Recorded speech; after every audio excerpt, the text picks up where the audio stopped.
Today I'll be taking you through the process of how I make a healthy pap for a family of 4. So the major ingredient for making a pap is corn. I go to the market and I needed to buy the corn.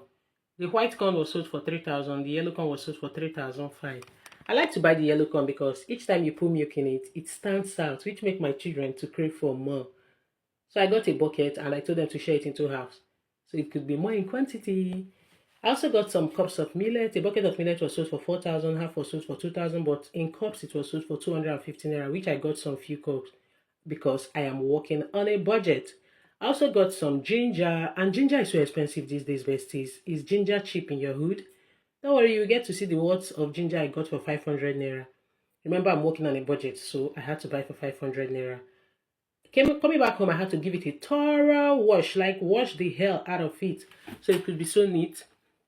I transported into the bucket which I'll be using to sieve. It's a clean bucket. Next, I had to wash the millet. Millet is always very dirty, same as guinea corn.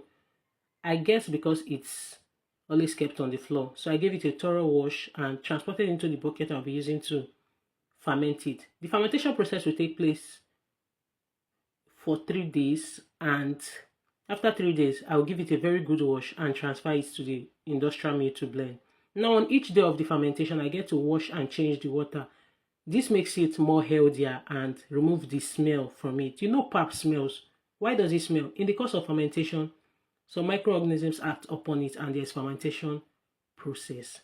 So done with blending it, which costed me 700 naira in my hood. How much will you use it to blend in your hood? Is it cheaper?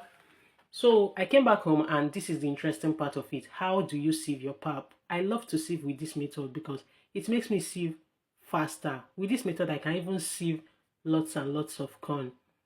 So done with sieving, I had to leave it for some hours so it could settle down. Then I took off the excess water and transported it into my bag to dry off. I left it in the bag overnight and daybreak it was so dried. I transferred it. It was so dried and I had to transport it into the bucket for preservation. I usually keep mine in the freezer, but some other persons would pour water and change every morning. At this point, my healthy pap is ready for my family consumption. Do you want some? Come over. See you in my next one. I hope you find this helpful. Bye-bye.